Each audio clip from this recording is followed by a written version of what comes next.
Welcome to the Global Risk Podcast from Solace Global. This is your weekly global intelligence briefing, covering the key geopolitical and security developments shaping the world. In the Americas, we examine the heightened security risks surrounding the United States' 250th Independence Day celebrations, Colombia's new offensive against one of the country's largest armed groups, and the growing risk of unrest in Venezuela as the country continues to recover from its devastating earthquakes. Across Europe, the Middle East, and Africa, we look at the bombing of a Ukrainian oligarch in Monaco, political uncertainty in Serbia following President Vucic's resignation announcement, and Ukraine's newly launched 40-day long-range strike campaign against Russia. We also assess the first direct exchanges of fire between the United States and Iran since their Memorandum of Understanding was signed, severe flooding across West Africa, planned protests in Kenya and the Democratic Republic of the Congo, and renewed anti-migrant unrest in South Africa. And in Asia-Pacific, we cover the implications of a major militant attack in Karachi and the growing risk of cross-border escalation between Pakistan and Afghanistan, alongside church-led protests disrupting the Philippines. Expert insight, clear analysis, and the context you need, all in one concise briefing. We begin in the Americas, where authorities are preparing for heightened security threats during celebrations marking the 250th anniversary of the United States Declaration of Independence. On July 4, 2026, the U.S. will celebrate the 250th anniversary of its Declaration of Independence from the UK. The anniversary will be marked by large celebrations across the U.S., at U.S. diplomatic facilities worldwide, and in cities with large American communities. A large-scale rally is scheduled to take place on the National Mall in Washington, D.C., and will be attended by U.S. President Donald Trump. In addition, FIFA World Cup matches are scheduled to be played in Kansas City, Houston, and Philadelphia, where the Declaration of Independence was signed. Now our intelligence team's assessment. The anniversary will likely result in an increased threat of civil unrest, political violence, and terrorism in the U.S., as well as near U.S. diplomatic facilities abroad. Protesters opposing the current U.S. administration or its policies in the Middle East are likely to use the date's high profile to draw attention to their grievances. For example, an anti-U.S. protest is scheduled to take place in Brussels, Belgium, to coincide with the anniversary. Several activist groups, including climate activists, are expected to attend. In addition to organized protests, there is also a threat from activists engaging in direct action, such as sabotage or road blockades during the celebrations.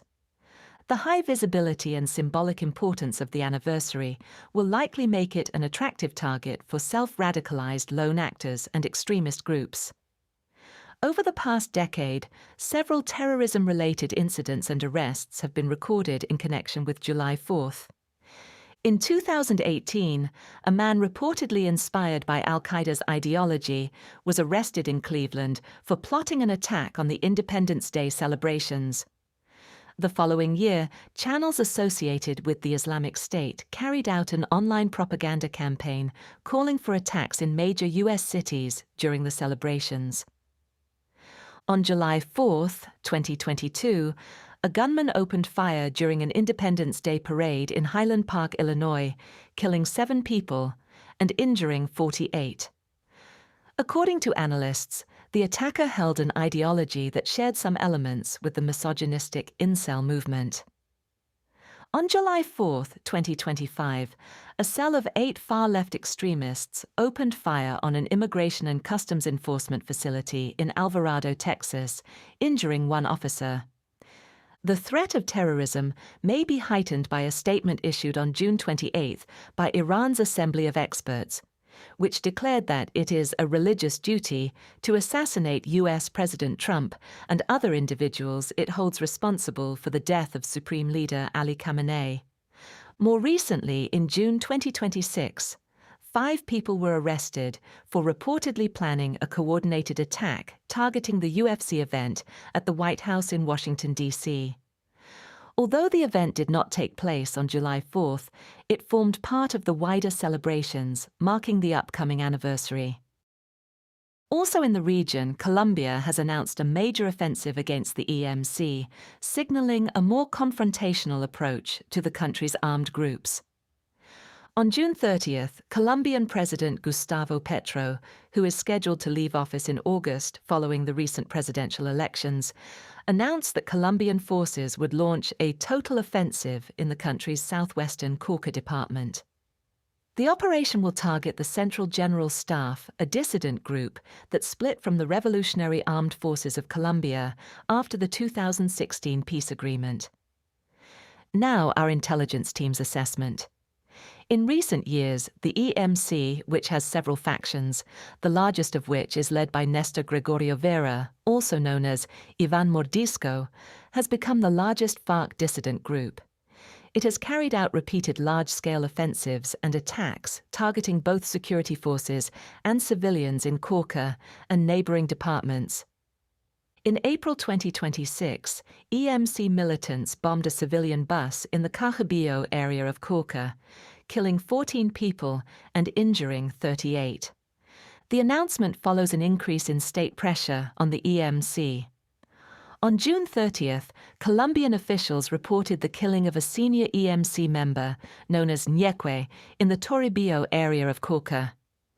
Days earlier, Colombian forces had reportedly killed another EMC leader, alias Marlon, in the Buenaventura area of Valle del Cauca department. The Petro government has likely singled out the EMC because of the group's rapid expansion, as well as its adoption of tactics resembling the narco-terrorism that characterized Colombia's conflict with the cartels during the 1990s. The offensive is also likely intended to build political capital for President Petro, whose preferred candidate, Ivan Cepeda, lost a closely contested presidential election in late June to the populist right-wing candidate Abelardo de la Espriella. De la Espriella campaigned on a tough-on-crime platform similar to those adopted by other Latin American leaders, including El Salvador's President Nayib Bukele. He also called for the complete dismantling of Petro's total peace framework, which allows the government to negotiate with selected militant groups. Following his victory, De la Espriella pledged to end all negotiations with militant groups, launch an air campaign against coca plantations, and expand security cooperation with the U.S., including by joining U.S. counter-narcotics initiatives such as the Shield of the Americas Regional Alliance. Meanwhile, Venezuela continues to respond to its worst natural disaster in modern history, with the death toll expected to rise further and political tensions likely to grow. On July 1st, the Venezuelan government reported that approximately 2,200 victims of the magnitude 7.2 and 7.5 earthquakes that struck the country on June 24th had been identified.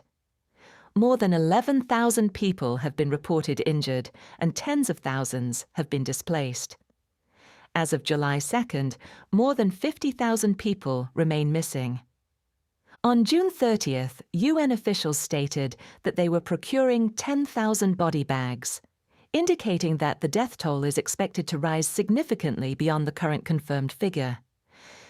Damage caused by the earthquakes, the strongest to strike Venezuela since the 1900 San Narciso earthquake, remains difficult to assess. According to NASA estimates based on satellite data, at least 59,000 buildings have been destroyed.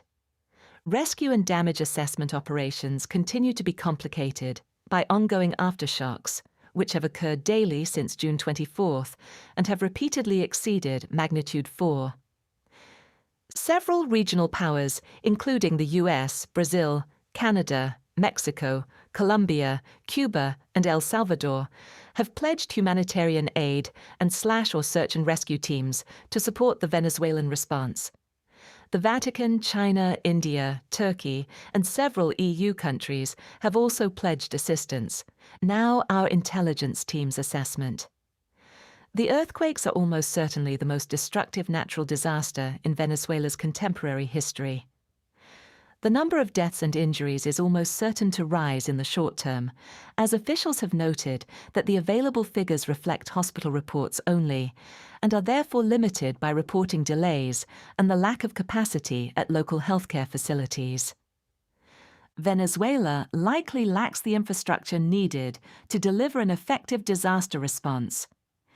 The arrival of humanitarian aid is likely to alleviate some of these challenges, but structural weaknesses will almost certainly result in prolonged healthcare delays and shortages.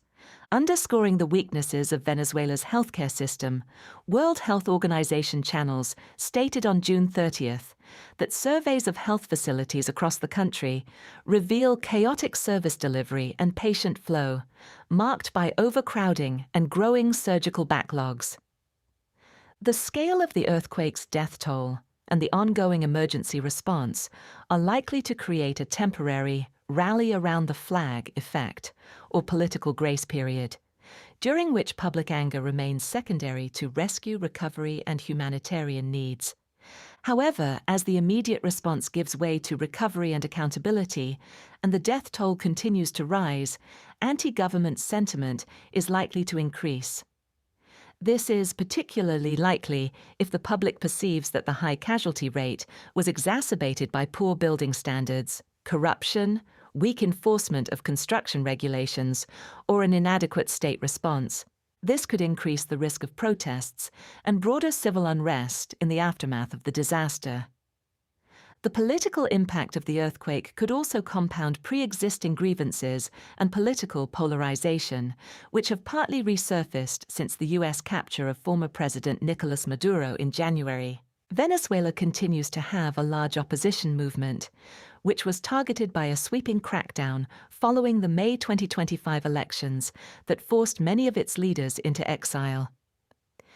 This segment of the population opposes Chavismo and largely welcomed Maduro's removal, but it almost certainly remains dissatisfied with acting President Delcy Rodriguez.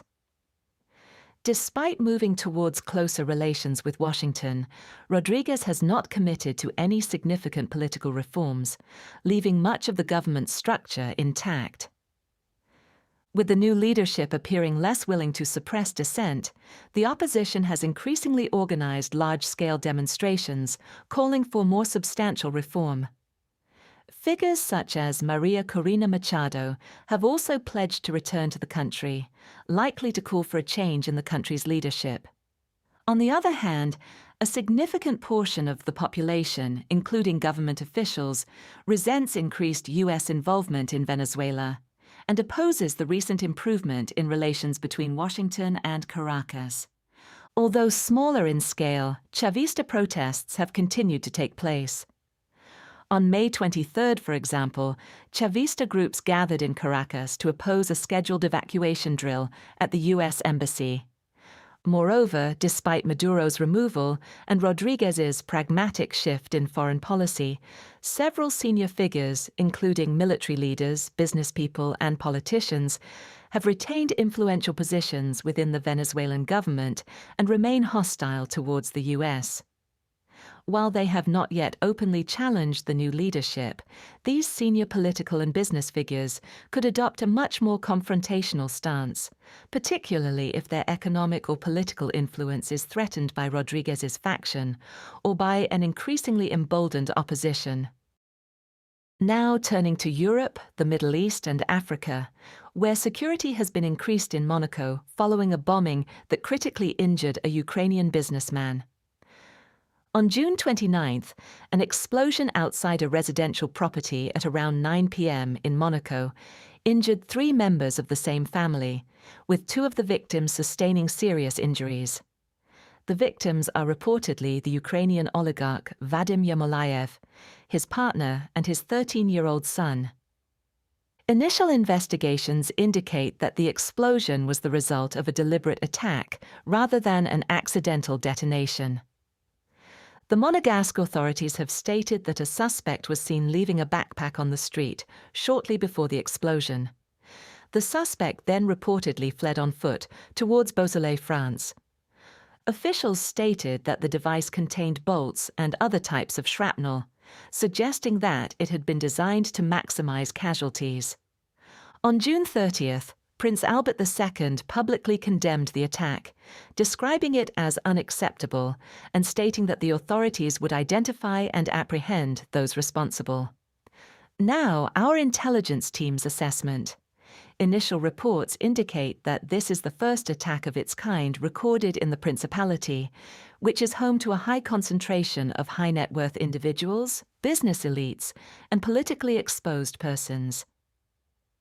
The apparent target of the attack, Vadim Yermolayev, has been under Ukrainian sanctions since 2023 over alleged business links to Russian-occupied Crimea and has established links to organized crime. This highly likely indicates that the incident was a deliberate, targeted attack, motivated by financial, criminal, or geopolitical factors, rather than an indiscriminate act of violence. Investigations remain ongoing, and security operations in Monaco and parts of neighboring France will almost certainly remain heightened in the coming days, as both countries commit significant resources to apprehending the suspect. While no clear motive or perpetrator has been confirmed, the victim's profile and the reckless nature of the attack are likely to be exploited by both Russian and Ukrainian information channels. Both sides will likely attempt to portray the incident as state-linked activity carried out with limited regard for civilian safety. In Serbia, President Aleksandar Vučić's decision to step down is unlikely to end months of anti-government protests, with further unrest expected ahead of fresh elections.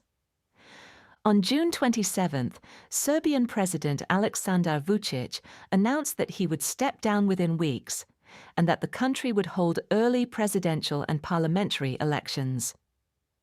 Vučić announced his resignation at a rally just days after protests on June 20th, which commemorated the November 2025 Novi Sad railway station canopy collapse.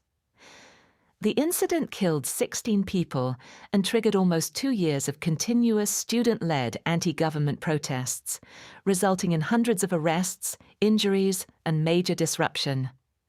In January 2025, reports that students had been beaten during the demonstrations forced the resignation of the then Prime Minister, Miloš Vučević.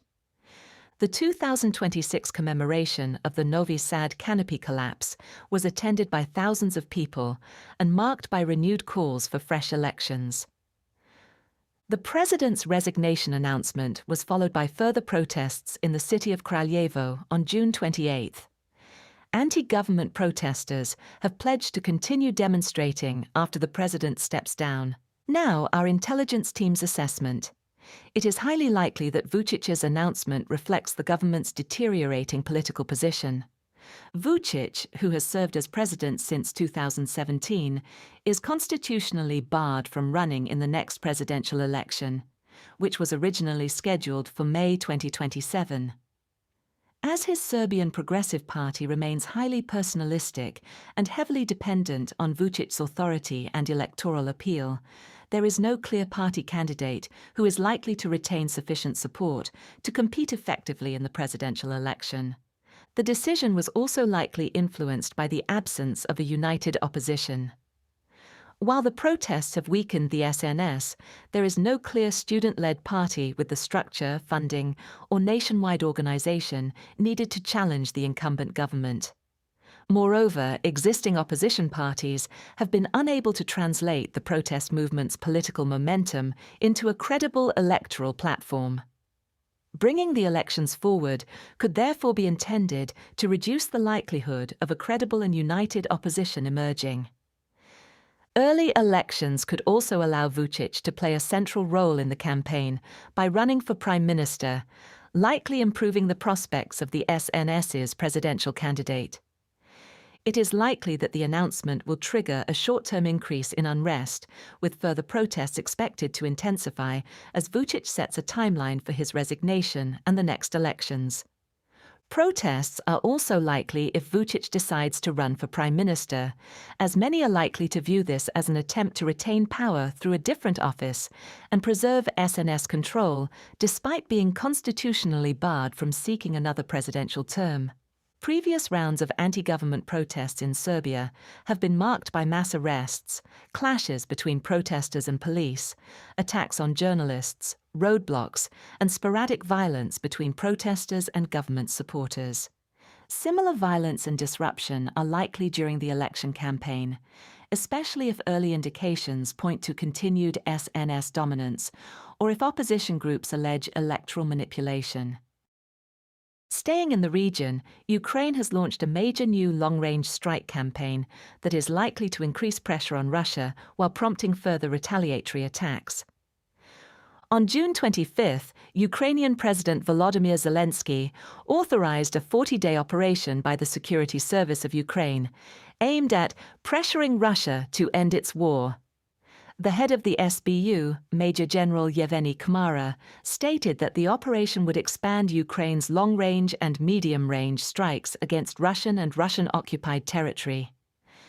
The announcement followed an unverified briefing on June 23rd by a senior Ukrainian official who claimed that US President Donald Trump had urged Ukraine to act more boldly, as he did not believe that Putin will do anything without pressure. Following the announcement, the Russian occupation authorities in Crimea declared a state of emergency on June 26th, and Ukraine has carried out daily intermediate and long-range strikes since then. These have included overnight strikes on June 25th to 26th, targeting 12 Russian regions, during which Russian authorities claim to have intercepted 660 Ukrainian unmanned aerial vehicles. Overnight, on June 26th to 27th, Ukraine reportedly struck the Titan-Barakadi Federal Research and Production Center in Volgograd using FP-5 Flamingo cruise missiles. This was followed by overnight strikes on June 27th to 28th against 2 oil refineries in Krasnodar Krai and Yaroslavl Oblast.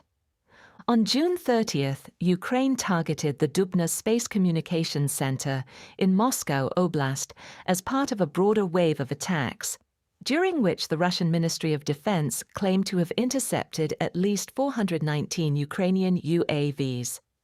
Overnight on June 30th to July 1st, Ukraine also struck the Ufa oil refinery in Bashkortostan and the NIIFI Research Institute in Penza. Now, our intelligence team's assessment. Ukraine's deep strike campaign had already intensified since January, with its intermediate-range strike campaign expanding further from April onwards. However, the opening days of the newly announced 40-day operation, while not necessarily marked by the introduction of new capabilities or a new targeting profile, have almost certainly been characterized by a significant escalation in the scale and frequency of Ukrainian strike packages. Ukrainian long-range strikes targeting Russian hydrocarbon infrastructure, particularly oil refineries, and the defense industry have primarily relied on long-range one-way attack UAVs, such as the FP-1. Their use had already intensified since January 2026. However, the reported use of at least 660 UAVs in a single wave, based on Russian Ministry of Defense, claims regarding intercepted aircraft on June 25th to 26th, would represent the largest Ukrainian strike package of the war so far. Moreover, the following days were marked by additional waves involving several hundred UAVs. More recently, particularly since March, these systems have been increasingly supplemented by the newly developed Flamingo cruise missile. The Flamingo has almost certainly further enhanced Ukraine's deep strike capabilities by providing a domestically produced missile system, allowing Kyiv to deploy it with far fewer external restrictions.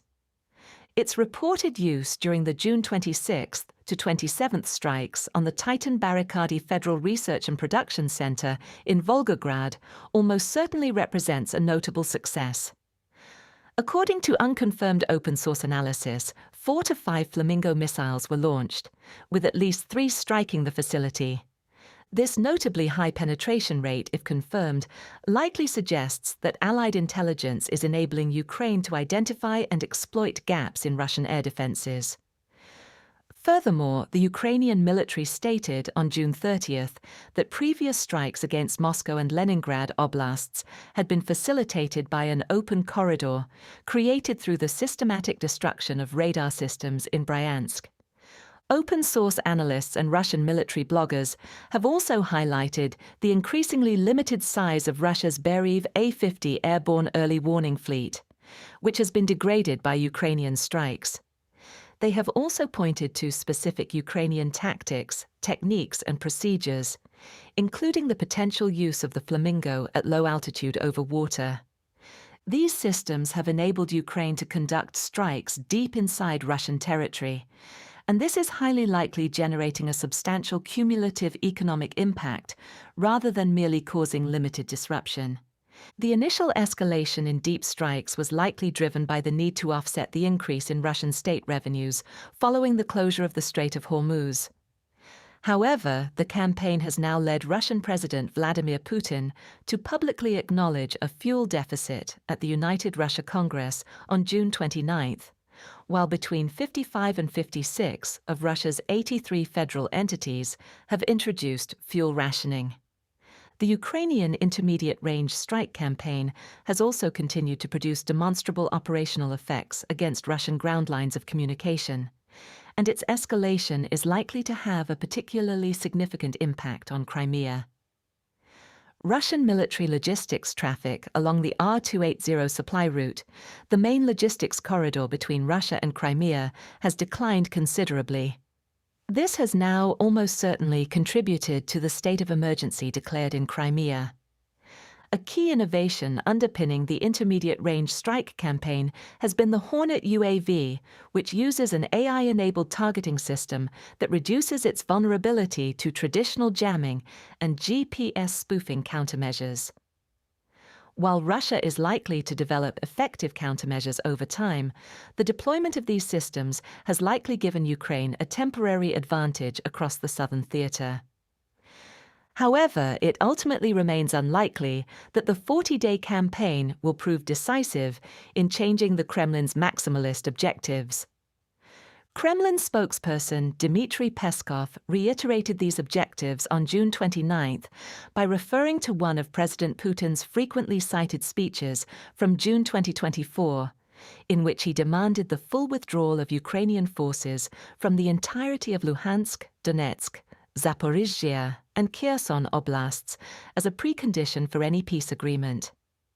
A recent publication by a prominent international think tank assessed that the Russian oil sector is battered but not broken, and the Kremlin's confidence in achieving its ground offensive objectives has likely been strengthened by increased Russian infiltrations into the strategically important fortress belt city of Kostiantynivka in Donetsk Oblast. However, the intensified Ukrainian long and intermediate-range strike campaign is likely to have a further impact on Russian public opinion of Putin and the war. Recent findings from Kremlin-aligned public opinion foundation polls publicly acknowledge that Putin's trust rating has fallen to its lowest level since the full-scale invasion began in 2022, alongside a decline in overall government approval. The most consequential impact of the 40-day campaign for travel to Ukraine is almost certain to be an increased threat of Russian retaliatory strikes against Ukrainian urban centers. The Ukrainian campaign coincides with Russia's previously declared campaign of systematic strikes against Kyiv. This campaign has been marked by an escalation in both the scale of Russia's long-range strike packages and its targeting profile, with Russian forces increasingly targeting areas of central Kyiv known to host foreign nationals.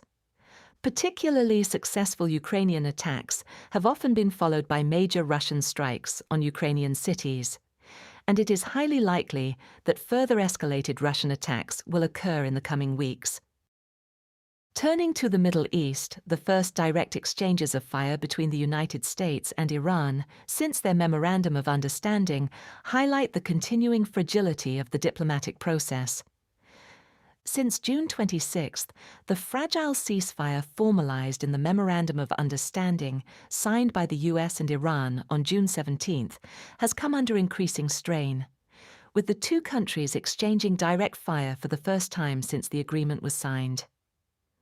On June 26th, the US launched strikes against targets in Iran. US Central Command stated that the airstrikes targeted Iranian missile and drone storage sites, as well as coastal radar installations around the Strait of Hormuz, describing the operation as a powerful response to what it called Iran's unwarranted aggression.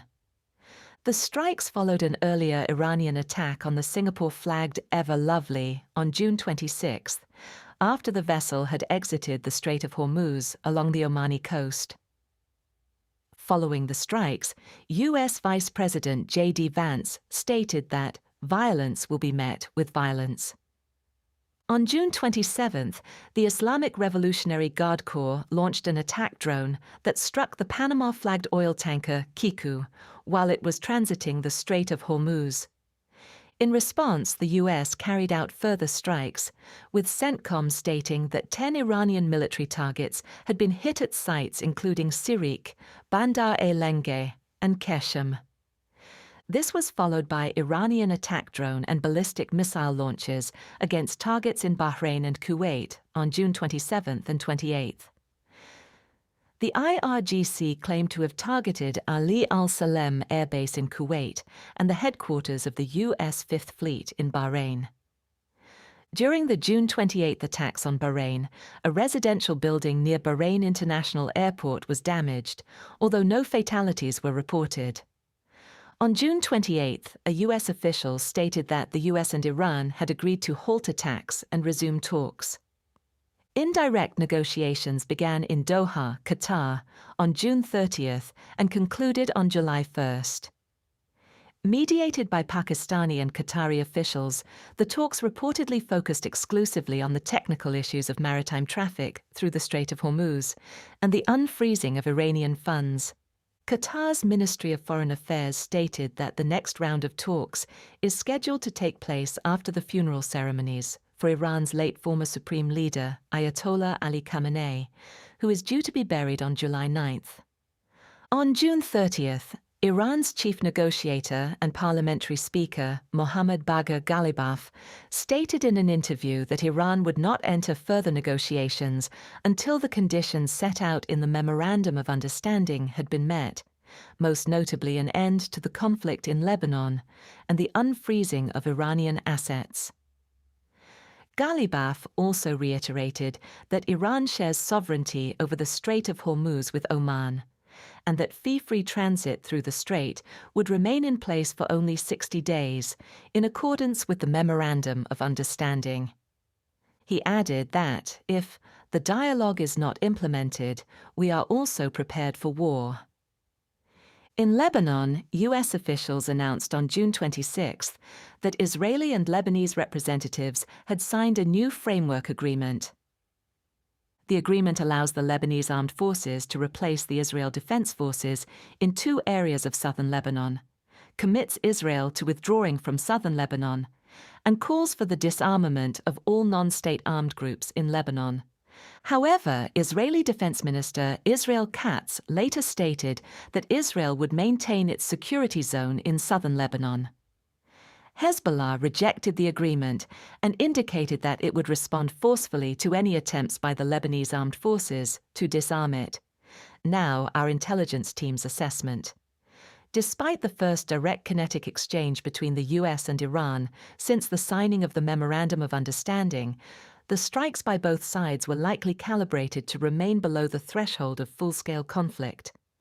However, the escalation almost certainly highlights that the Memorandum of Understanding is functioning primarily as an extension of the ceasefire, rather than as a substantive or durable peace agreement.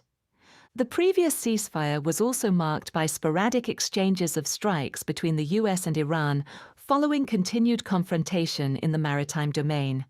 There remains a high risk of tactical miscalculation and/or escalation in the Strait of Hormuz, with any retaliatory strikes unlikely to remain confined to the immediate area of engagement. As highlighted by Ghalibaf's June 30th interview, the Iranian regime has consistently maintained that it intends to retain long-term control over the Strait of Hormuz, despite the Memorandum of Understanding. Greater control over the strait is almost certainly a long-term strategic objective for the regime. It would not only provide a potential source of revenue through transit fees, but also strengthen Iran's deterrence, with its ability to close the Strait of Hormuz having long been a key source of leverage. However, it is unlikely that continued Iranian control would be acceptable to the US or the wider international community, as it would almost certainly be inconsistent with international maritime law and the principle of freedom of navigation. Further Iranian attempts to enforce its claimed control over the Strait of Hormuz, such as the 2 attacks on merchant vessels that did not comply with Iranian conditions and which were followed by US strikes, are likely to lead to further confrontation. In addition to jeopardizing the broader Memorandum of Understanding, repeated cycles of escalation originating in the maritime domain since the first ceasefire came into effect on April 8 have repeatedly led to renewed Iranian strikes against countries across the region. The first such strikes targeted the UAE, while more recent attacks have been directed against Jordan, Kuwait, and Bahrain. During the June 26th to 28th escalation, Bahrain and Kuwait were again targeted, likely reflecting a continuation of this recently observed pattern of target selection. Currently, Iranian retaliatory strikes are less likely to directly target Saudi Arabia, the UAE, Qatar, or Oman, although direct attacks against these countries cannot be ruled out in the event of a significant escalation or a breakdown of the Memorandum of Understanding. Senior Iranian officials and the Islamic Revolutionary Guard Corps have repeatedly warned that strikes will be carried out against US military assets across the region in response to continued aggression. Of the Gulf states, Saudi Arabia highly likely exerts the strongest deterrent effect against Iran.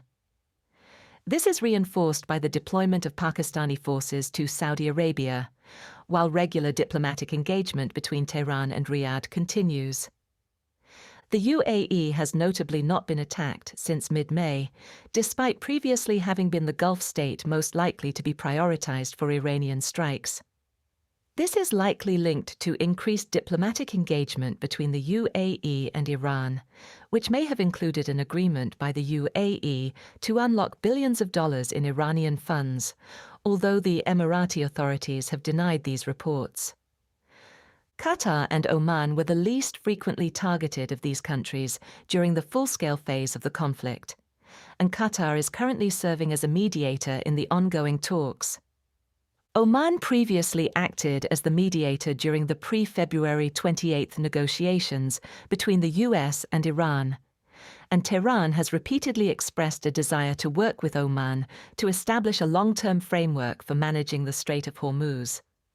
Continued IDF operations in Lebanon are likely to pose a significant threat to the Memorandum of Understanding and have previously prompted Iranian military claims that it would close the Strait of Hormuz during the post-Memorandum of Understanding period. While Iranian attacks on Israel are unlikely if Israeli operations remain limited to southern Lebanon, IDF strikes on Beirut could trigger a direct Iranian response against Israel. This would likely lead to a renewed cycle of escalation, carrying a high risk of a broader collapse of the ceasefire. Opposition to the Memorandum of Understanding among senior Israeli politicians almost certainly reflects concerns that the agreement does not address Israel's key objectives, with Iran's ballistic missile program and support for proxy groups excluded from the negotiations.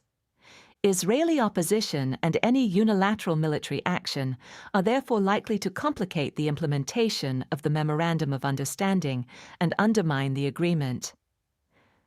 Iranian adherence to the ceasefire is likely to be undermined by the Islamic Revolutionary Guard Corps, or IRGC, which has increasingly consolidated power in Tehran, acted independently of the civilian government, and signaled strong opposition to US demands.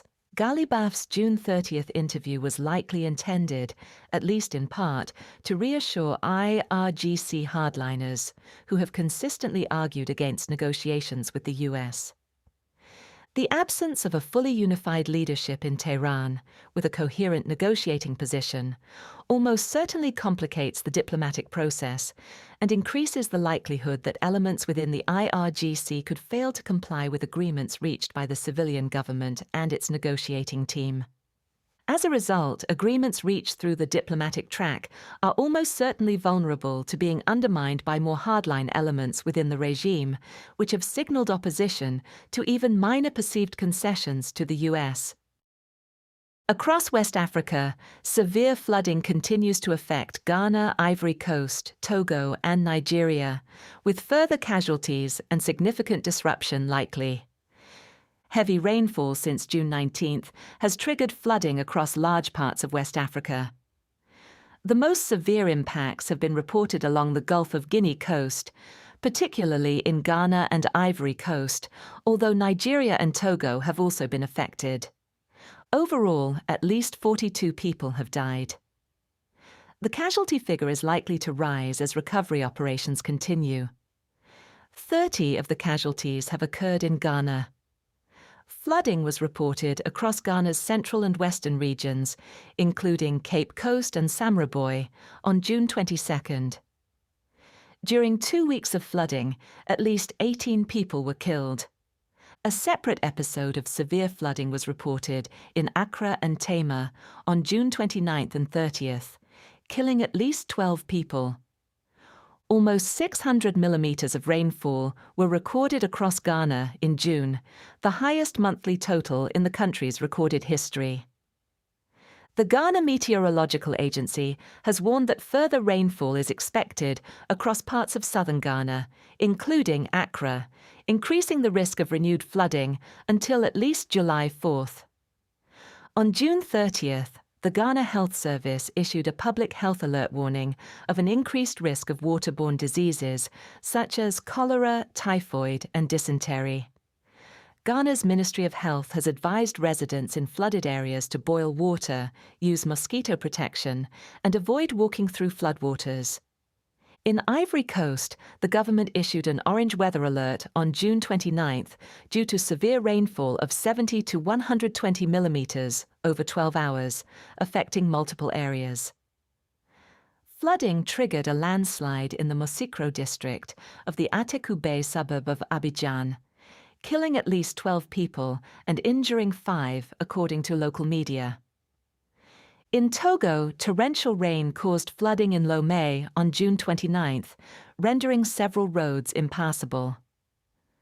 Rain was also reported further inland in the Basse-Mono prefecture. In Nigeria, a flood warning was in effect from June 22nd to July 5th. Around June 28th and 29th, flash flooding and widespread traffic disruption were reported across Lagos mainland and Lagos Island. Now, our intelligence team's assessment. Severe flooding across Ghana, Ivory Coast, Togo, and Nigeria is likely to persist in the coming days, particularly in low-lying urban and coastal areas.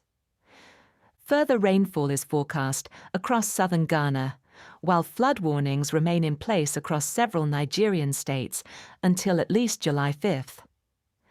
Additional weather-related disruption is also likely in Abidjan following recent intense rainfall and landslides. Transport disruption is likely to remain significant in affected cities, including Accra, Abidjan, Lomé, and Lagos. Flooded roads, stranded vehicles, and severe congestion will likely continue to affect movement.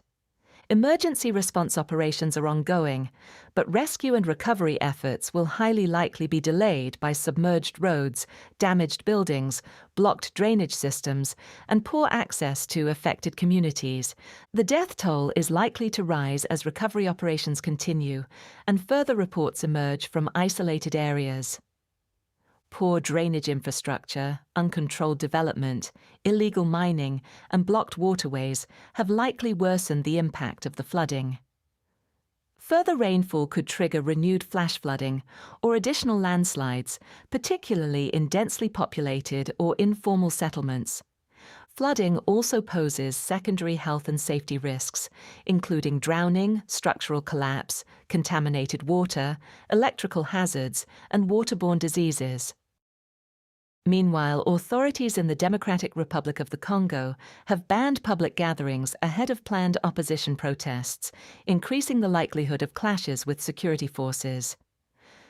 On June 29th, the DRC government banned mass gatherings in Kinshasa, as well as Chopo, Haut-Uélé, and Basse-Uélé provinces, to help halt the spread of Ebola. Chopo and Haut-Uélé directly border Ituri, where the current Ebola outbreak appears to have originated, while Basse-Uélé borders both Chopo and Haut-Uélé. Cases have been confirmed in both Haut-Uélé and Chopo, but not in Kinshasa or Basse-Uélé. So far, there have been more than 1,155 confirmed cases in the DRC, with 304 confirmed related deaths. Opposition parties have criticized the ban on public gatherings in Kinshasa as politically motivated. No Ebola cases have been confirmed in the capital, and the ban comes ahead of a planned protest in Kinshasa on July 8th. The demonstration has been organized by the five-party opposition coalition Article 64, which plans to rally protesters at the Palais de la Nation to demand President Félix Tshisekedi's resignation over proposed constitutional amendments. Now our intelligence team's assessment. Political tensions in the DRC are almost certainly heightened amid fears that President Tshisekedi is preparing to controversially scrap constitutional term limits and run for a third term. On June 15th, the National Assembly and Senate finalized a referendum procedure law establishing the legal framework for organizing a referendum. The opposition argues this is intended to pave the way for a new constitution that could reset presidential term limits and allow President Tshisekedi to serve a third term as if it were his first. On May 6th, Tshisekedi also indicated that elections could not take place in 2028 unless the ongoing conflict in eastern DRC is resolved, and that he would seek a third term if the people want it. Tshisekedi's perceived efforts to amend the constitution almost certainly risk further eroding public trust in the DRC's electoral process and exacerbating political instability. Opposition parties already routinely reject election results, while polling indicates that only 12% of the public trusts the electoral process, reflecting the effects of widespread corruption and weakened checks and balances. Given the dominance of Tshisekedi's coalition in the DRC parliament, the constitutional review process has progressed rapidly, leaving opposition groups with limited legal avenues to block it and forcing them to rely on mass mobilization. In May 2024, an attempted coup d'état took place, with assailants attacking both the Palais de la Nation and the residence of Economy Minister Vital Kamerhe. Since then, Tshisekedi has sought to coup-proof his leadership, including by making the Republican Guard report directly to the president, rather than through the Chief of Staff of the Armed Forces of the Democratic Republic of the Congo, and by purging senior officers. In 2025, for example, more than 30 generals and 70 senior officers were detained over alleged disloyalty or links to former President Joseph Kabila. However, these measures also point to persistent loyalty concerns within the security apparatus. Combined with almost certainly low FARDC morale amid the ongoing AFCM-23 insurgency, this is likely to increase the risk of another coup attempt during a perceived political crisis or a period of widespread unrest. Previous protests in Kinshasa took place on June 12 outside Parliament, where demonstrators clashed with security forces after they attempted to disperse protesters using tear gas and live ammunition. Several protesters were injured. The coalition Article 64 organized protest on July 8th will likely go ahead in defiance of the government's ban on public gatherings in Kinshasa. Security forces will highly likely respond forcefully using tear gas, water cannon, mass arrests, and potentially live ammunition. In Kenya, attention is turning to Saba Saba Day, with nationwide demonstrations expected following the recent police shooting of a protester in Nairobi. On June 30th, Kenyan security forces reportedly fired live rounds during protests in Nairobi. The demonstrations were held over the reported abduction of a businessman, amid broader concerns about the alleged kidnappings of government critics and crackdowns on protests across the country. According to Abel Mbuba, a resident of Mathare, the protest was called because his brother had not been seen since he was arrested the previous week. This is the second major protest in the past week. Nationwide demonstrations took place on June 25th, marking the second anniversary of the storming of Parliament during the youth-led wave of anti-finance bill unrest in the summer of 2024. Police imposed a heavy lockdown across Nairobi during the protests, including on major roads leading into the central business district and access routes near Parliament. They also deployed tear gas to disperse crowds and arrested more than 355 people. Now our intelligence team's assessment. Kenya has experienced frequent demonstrations in recent years. Common triggers include frustration with the government over rising living costs, as seen during the 2024 anti-finance bill protests, and the use of excessive force by security forces against civilians, as seen during the 2025 wave of unrest. In recent months, protests have also taken place in Nanyuki over plans for an Ebola quarantine facility for U.S. citizens, with broader public frustration directed at the government over concerns that it could expose Kenyans to the epidemic. The use of live ammunition by security forces against protesters almost certainly risks triggering a broader backlash. The June 25th rallies were held in remembrance of those killed during the 2024 protests, while the 2025 wave of unrest began after the death of a government critic in police custody. The apparent lack of restraint shown by security forces, despite the widespread public anger over their excessive use of force, means that further protests are highly likely. July 7th marks Saba Saba Day, commemorating the Saba Saba uprising of July 7, 1990, when pro-democracy activists led by opposition figures rallied against the rule of President Daniel Arap Moi, who had been in power since 1978. The government banned the rally and violently cracked down on demonstrators, with security forces killing at least 20 people, arresting hundreds, and detaining opposition leaders without trial. In 2025, Saba Saba Day was the most violent day of unrest during the summer wave, with protests taking place across at least 20 of Kenya's 47 counties and 31 protesters killed in clashes with security forces. Protesters are highly likely to respond to the police shooting of a protester on June 30th by organizing mass demonstrations on July 7th. And in South Africa, further anti-migrant protests are expected after organizers pledged to continue nationwide demonstrations in the coming months. Coordinated anti-migrant protests took place on June 30th across all 9 of South Africa's provinces, with rallies in major cities including Johannesburg, Pretoria, Cape Town, and Durban, as well as in smaller towns. Authorities reported looting, property damage, and scattered violence in several cities, although most demonstrations were peaceful. On July 1st, authorities announced that more than 900 people had been arrested across 120 separate protests. The demonstrations coincided with an unofficial deadline set by anti-migration campaigners for undocumented foreign nationals to leave the country. In the Western Cape, officials said looting occurred in Delft, and police deployed a flashbang grenade in Kraaifontein. Ghana's Ministry of Foreign Affairs later said one of its nationals had been shot and killed in Cape Town, and that it had lodged a diplomatic protest and filed a police complaint. In the Free State, police said arrests had been made for looting during protests in Vredefort, Paris, Odendaalsrus, and Tumahole. The rallies were primarily organized by the anti-migrant March and March movement. They were supported by a coalition of approximately 27 anti-migrant and civil society groups, including Operation Dudula, United South Africa, and the Progressive Forces of South Africa. The leader of March and March, Jacinta Ngobese, announced that the movement would hold weekly marches for the next 6 months until its objectives are met.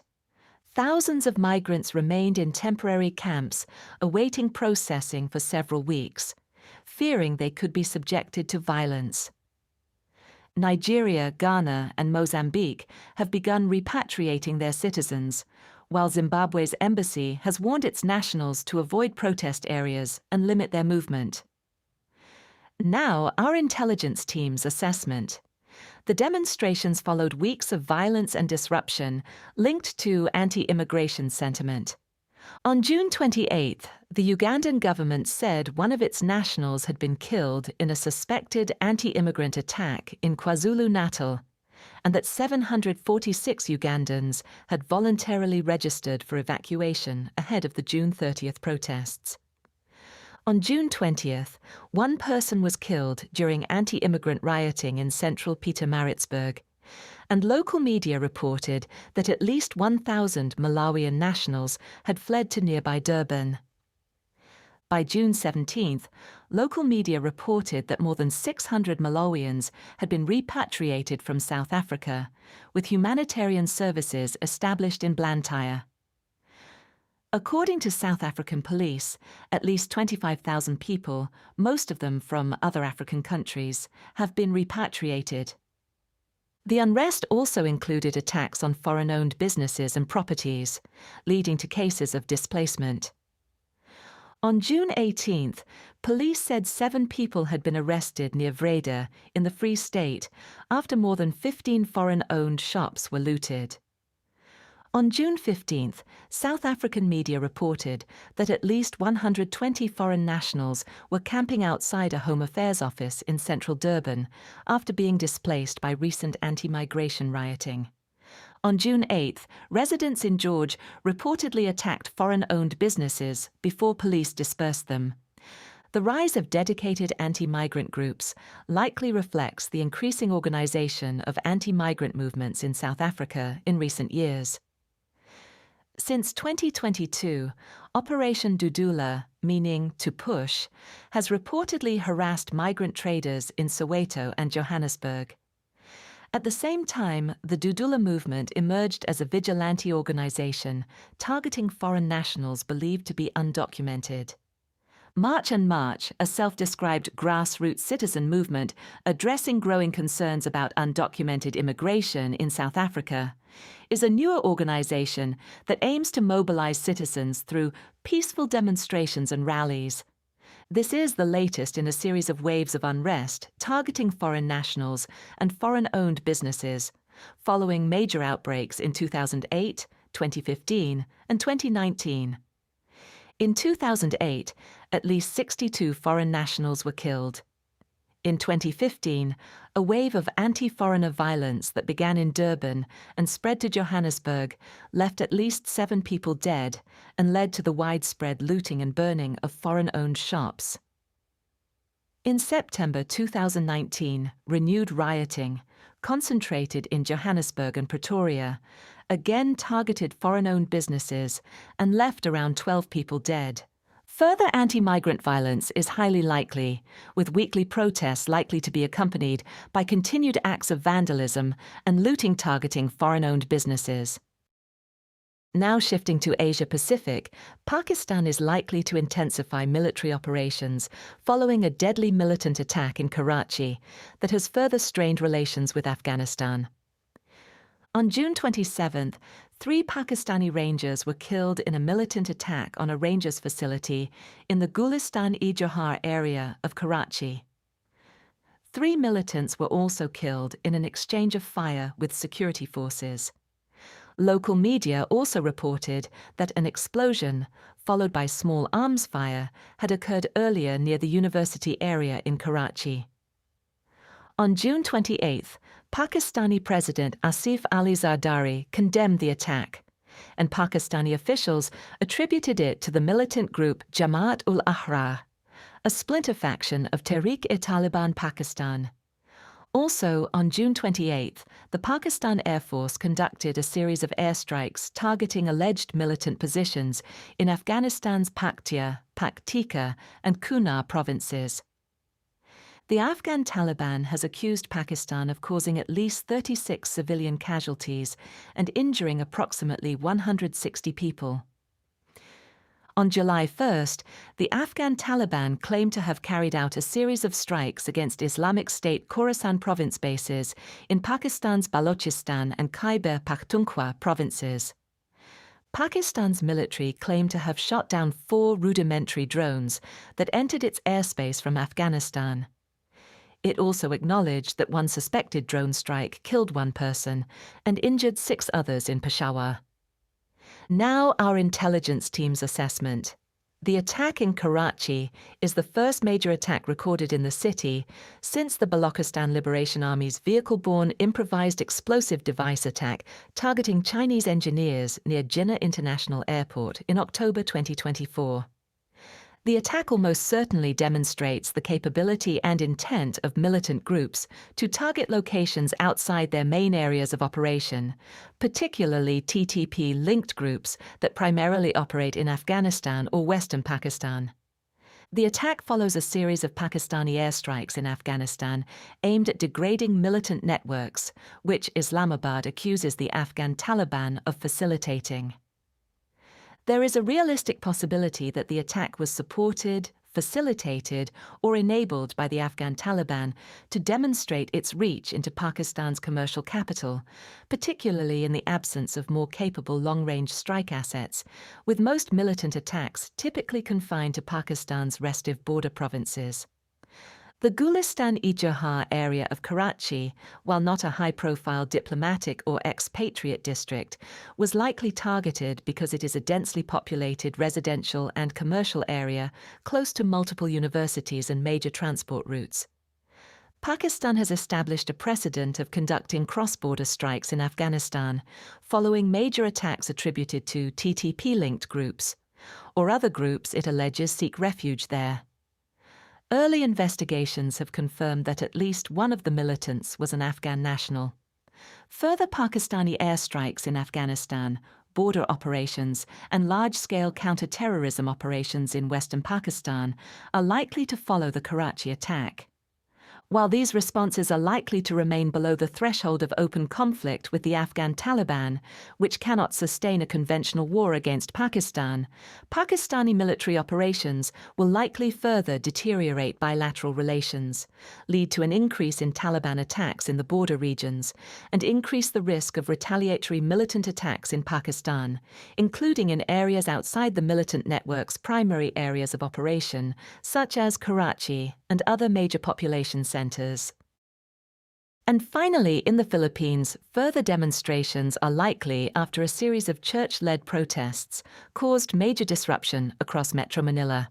On June 30th, approximately 15,000 members of the Iglesia Ni Cristo staged an unannounced protest along Epifanio de los Santos Avenue and White Plains Avenue in Quezon City, Metro Manila, in support of Senator Rodante Marcoleta. The Philippine National Police estimated attendance at around 14,000 people by 4 p.m. local time, with the majority of protesters concentrated along White Plains Avenue and the northbound lanes of EDSA. Smaller protests were also staged near the EDSA Shrine and Liwasang Bonifacio. The protests caused major transport disruption across Manila after the Metropolitan Manila Development Authority closed sections of EDSA, the Ortigas flyover, White Plains Avenue, and adjoining roads when buses transporting demonstrators blocked multiple traffic lanes. The initial demonstration was held without the permit normally required under the Public Assembly Act. The Quezon City government later authorized a second day of protests on July 1st, during which approximately 8,000 people gathered in the city. Although authorities initially approved a third day of demonstrations on July 2nd, they subsequently denied the extension. The Iglesia Ni Cristo then announced that the July 2nd protest would be relocated to Liwasang Bonifacio in Manila, prompting the city government to suspend public and private classes ahead of the gathering. On July 2nd, police reported that approximately 400 people had gathered at Liwasang Bonifacio, while major roads leading to Malacañang Palace were closed for security reasons. Now, our intelligence team's assessment. The Iglesia Ni Cristo is one of the Philippines' largest and most politically influential religious organizations, and the country's largest indigenous Christian church.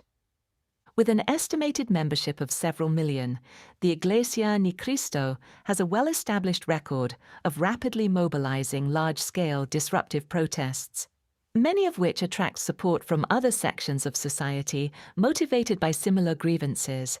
In January 2025, an Iglesia Ni Cristo organized protest attracted almost 2 million participants. The recent protests were staged in response to the Office of the Ombudsman's decision to file plunder and indirect bribery charges against Senator Rodante Marcoleta over his alleged failure to declare 75 million Philippine pesos in campaign donations during the 2025 elections. Marcoleta, who denies any wrongdoing, is an influential member of the Iglesia Ni Cristo and is widely regarded as one of the Church's most prominent political allies in the Senate. Many members of the Iglesia Ni Cristo view the charges as politically motivated and as a threat to the Church's influence and representation in national politics. While the June 30th protest was relatively small by Iglesia Ni Cristo standards, it was organized with limited advance warning, was not officially permitted, and still caused major disruption across Manila. Disruption continued on July 1st, despite the protest being permitted, particularly around the EDSA and White Plains corridor. On July 2nd, police installed barbed wire and positioned container vans at Ayala Bridge to contain protesters within the rally site at Liwasang Bonifacio, causing significant disruption around the rally site, Ayala Bridge, and access routes to Malacañang. With Marcoleta's case unresolved and capable of provoking further Iglesia Ni Cristo mobilization, additional protests remain likely if legal proceedings advance or if church leaders continue to frame the case as politically motivated. If the case advances to trial, conviction, or sentencing, larger Iglesia Ni Cristo-led demonstrations are highly likely and will almost certainly cause major disruption. While the majority of Iglesia Ni Cristo protests have remained largely peaceful, there is a realistic possibility of violence if police attempt to forcibly disperse demonstrators, if protesters seek to occupy or block key government sites, or if rival political groups stage counter-protests. That concludes this week's Global Intelligence Briefing. These updates are part of our Global Intelligence subscription, which includes weekly reports, in-depth briefings, and live Q&A sessions with our experts. To learn more, visit solaceglobal.com. Thank you for listening.